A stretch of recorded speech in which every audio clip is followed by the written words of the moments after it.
السلام علیکم ورحمۃ اللہ وبرکاتہ۔ آپ نے آج کل دیکھا ہوگا کہ محمد علی مرزا صاحب ایک نئے مجتہد بنے بیٹھے ہیں، اور بعض لوگ بھی یہ دعویٰ کرتے ہیں، جیسا کہ ایک سوال ہوتا ہے کہ بہت سے لوگ اعتراض کرتے ہیں کہ جب ہم خود قرآن اور حدیث پڑھ سکتے ہیں اور حدیث کی کتابوں اور قرآن سے اپنے مسائل کا حل دریافت کر سکتے ہیں تو پھر ہمیں مجتہدین کی تقلید کی کیا ضرورت ہے؟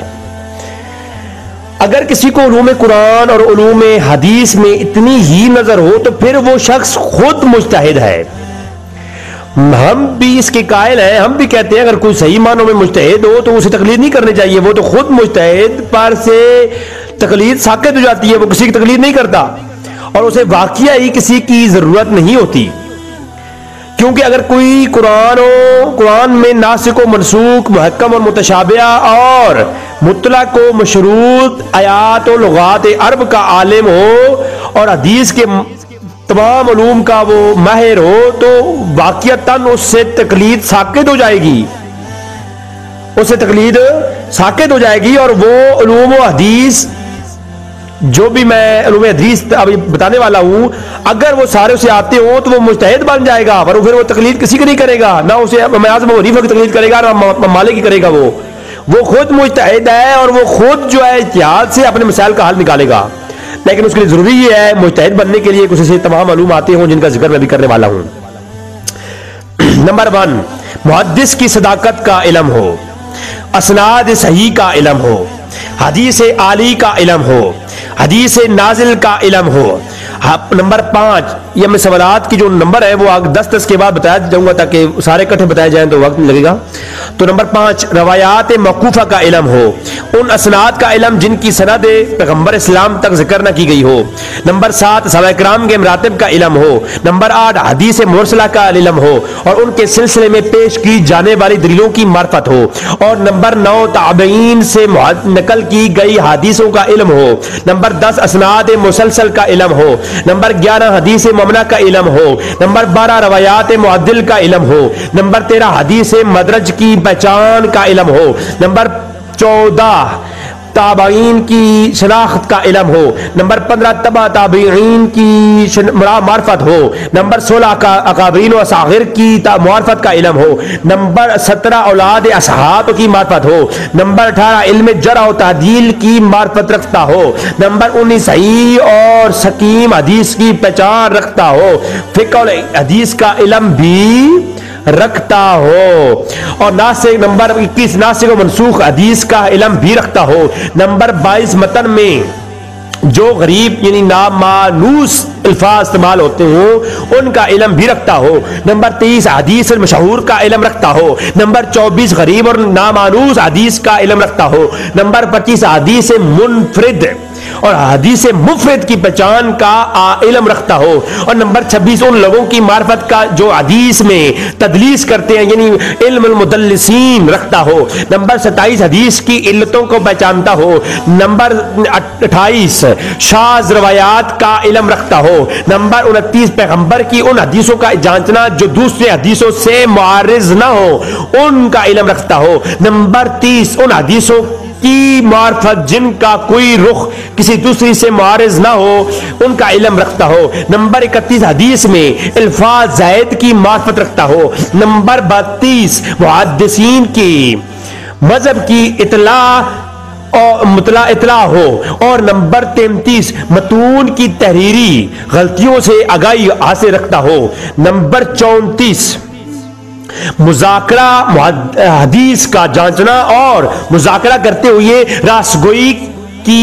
راسگو کی معرفت حاصل ہو۔ نمبر 35، اسناد میں محدثین کی تحریری غلطیوں کی اطلاع۔ نمبر 36، صحابہ تابعین اور ان کے بھائی بہنوں کے عصر حاضر تک کی معرفت۔ نمبر 37، ان صحابہ تابعین تبع تابعین کی معرفت جن میں بس ایک راوی نے روایت کی ہو۔ نمبر 38، ان صحابہ تابعین اور ان کے جو ہے غلاموں یا ان کے شاگردوں میں سے جو راوی ہے عصر حاضر تک ان کی قبائل ان کی معرفت حاصل ہو۔ نمبر 39، صحابہ سے عصر حاضر تک کے محدثین کے انصاب کا علم رکھتا ہو۔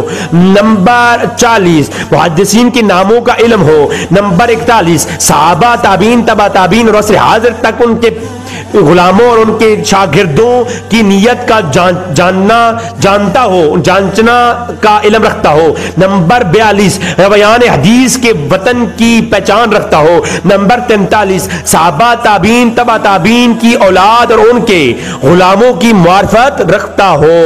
اور اس کے علاوہ نمبر 44 محدثین کی عمر کی اطلاع ولادت سے وفات تک کا علم ہو۔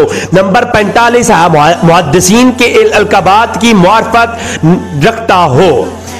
اور نمبر 46 ان راویوں کی معرفت جو ایک دوسرے سے قریب ہیں ان کا علم رکھتا ہو۔ نمبر 47 راویوں کے قبائل، وطن، نام، کنیت اور ان کے پیشواؤں میں متشابہات کی پہچان ہو۔ نمبر 48 غزوات پیغمبر اور ان کے خطوط وغیرہ کا علم جو انہوں نے بادشاہوں کو تحریر فرمائے ان کا علم رکھتا ہو۔ نمبر 49 اصحاب حدیث نے جن ابواب کو جمع کیا ہے اور ان کے معرفت اور ان ابواب کو کی جستجو کی جائے کہ جو ابواب اور جو حصہ حدیث کا محدثین کا ضائع ہو چکا ہے اس کی جستجو رکھتا ہو۔ اور نمبر 50 اس کے علاوہ نمبر 50 پہ میں کچھ حدیثوں کی قسمیں بتاؤں گا جن کا اسے علم ہو پھر وہ مجتہد ہے۔